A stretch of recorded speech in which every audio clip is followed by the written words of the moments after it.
All right, so are you ready to get loud? Always. This deep dive, we're tackling the fall, Ersatz GB reviews, fan stuff, the whole shebang.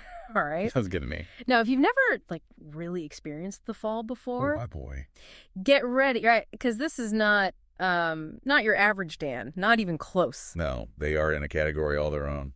And this album, well, let's just say it's not exactly background music for a cheese and wine party. This is their 29th studio album, which, if you know anything about the music industry, that's quite a feat. 29 albums, seriously. Yeah. And the thing is, the Fall, they're known for, well, let's call it a revolving door of band members, right? This is putting it mildly. And Ersatz GB, this is a big deal because it's the first time ever that they kept the same lineup for 3 albums in a row. It's pretty unheard of, especially for a band like The Fall. I mean, they thrived on that chaos, didn't they? That's The Fall, right. So does this mean, they'd finally chilled out?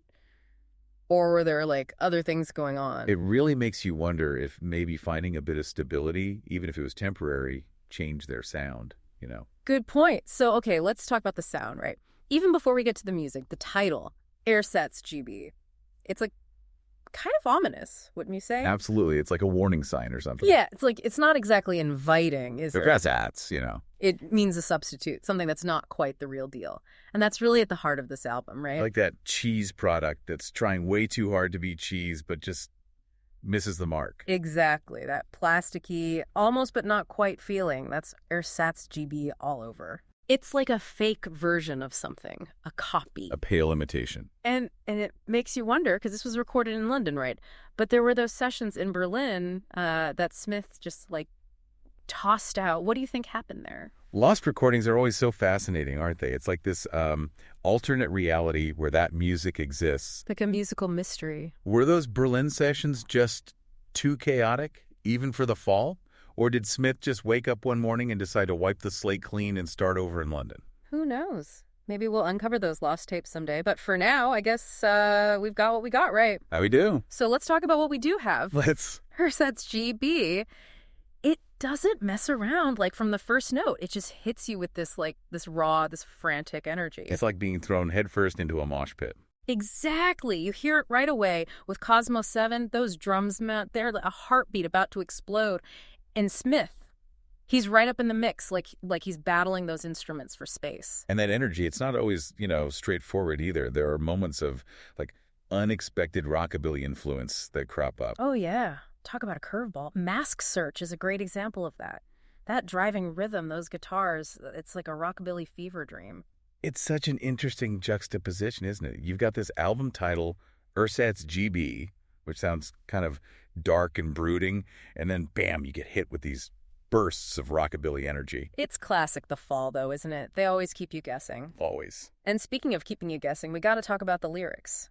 Specifically, Mark E. Smith's lyrics. Because for the uninitiated, well, they can be a bit of an adventure. That's one way to put it. They're definitely not your average straightforward lyrics. How would you describe his style on this album? Because, you've got lines like, let's see, I had to wank off the cat to feed the fucking dog. Where do you even go with that? Only Marquis Smith could get away with a line like that. Greenway, right? It's classic Smith.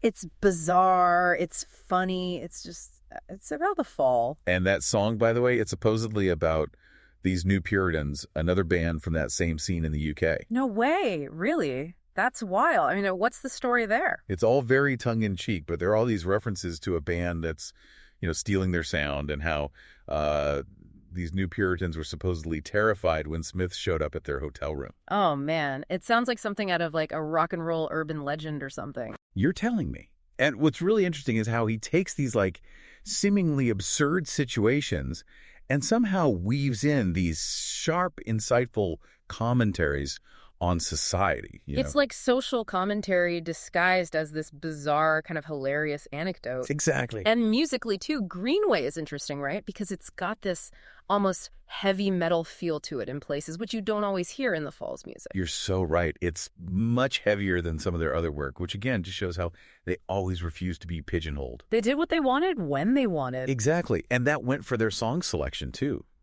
Take, for instance, Happy Song. Oh, yeah. Elena Palou on vocals. What a change. Her voice, so different from Smith's. It's ethereal, almost haunting. Yeah, definitely a different vibe from the rest of the album.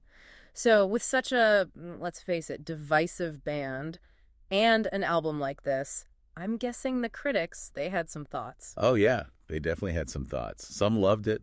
Some were less than impressed. A very fall reaction, right? Like, what were they saying specifically? Well, publications like The Quietus, for example, they loved the raw energy, the kind of in-your-face sound. They actually said, and I'm quoting here, Ersatz GB still trumps most records released this year. Gave it an 8 out of 10. That's a pretty glowing review. But I'm betting not everyone was quite as enthusiastic, were they? You know it. Some critics, they felt like it was a little repetitive, especially compared to their previous album, Your Future Our Clutter. Your Future Our Clutter. Or not, that one was on Domino Records, right? But Ersatz GB was their first with Cherry Red. Good memory. That's right. And wasn't that a bit of a sore spot for some fans? Like, they'd been with Domino for a while before that, hadn't they? They had. And I'm guessing switching to Cherry Red, well, it probably didn't go over well with everybody. You could say that again. The F.A.L.L.'s online forum, let's just say, had a lot to say about it.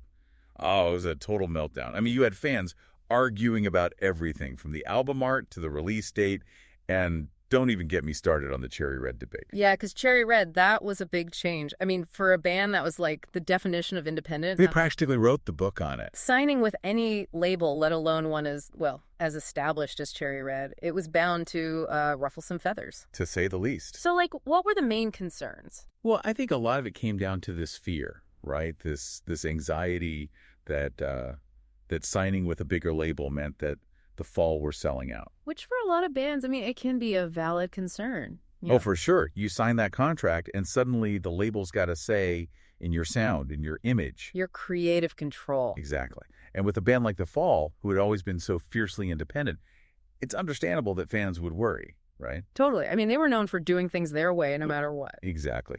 So, yeah, there was a lot of chatter online about whether Cherry Red was the right fit. Like, I read this one comment on their forum, and this fan was convinced that Cherry Red was dragging their feet with the release.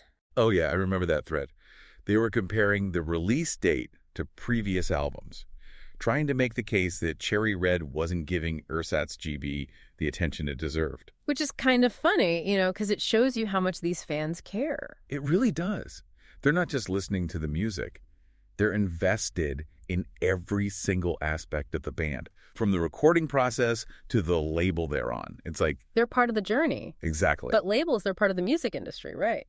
And the F.A.L.L., well, they weren't exactly known for playing by the industry's rules. No, they definitely weren't afraid to bite the hand that fed them. So how do you balance that? How do you, maintain that independent spirit, that creative control when you're working within a system that, well, kind of thrives on conformity?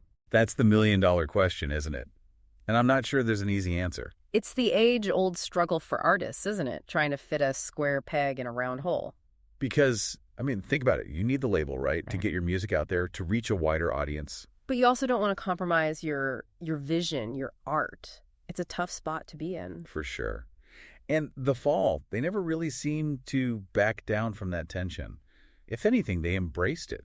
Yeah, it's like chaos was their comfort zone. It's what made them so unpredictable, so damn interesting. But with Ersatz GB being their third album with the same lineup, it kind of makes you wonder if maybe, just maybe, they'd finally found a way to, bottle that lightning. To harness that chaos without losing their edge. Exactly. But even with all the label drama, the fan debates, Ersatz GB, it still managed to, cut through the noise, Totally, because at the end of the day, it's about the music, right? Always. I mean, the reviews, the fan wars, they're all just background noise compared to that connection you feel when you put on an album, and it just it hits you right in the gut. That's what it's all about. Yeah. Connecting with the listener on a deeper level. Making them feel something. Exactly. And Ersatz GB definitely does that. So for anyone out there who, maybe this is their first fall album, what would you tell them? What should they be listening for when they put on Ersatz GB for the first time? I'd say buckle up. It's going to be a wild ride. Right. This isn't background music. You got to be ready to,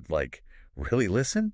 Pay attention. It's an experience. Ersatz GB, it's an album that unfolds, The more you listen, the more you discover. You pick up on new things every time. Exactly. So, yeah, don't be afraid to listen to it a few times. And don't get too caught up in, trying to decipher every single lyric. Because those lyrics, oh man. They're meant to be experienced. Let those words just like wash over you. See what kind of images they create in your head. It's almost like a surrealist painting, you know? Like you're not always supposed to understand it, just feel it.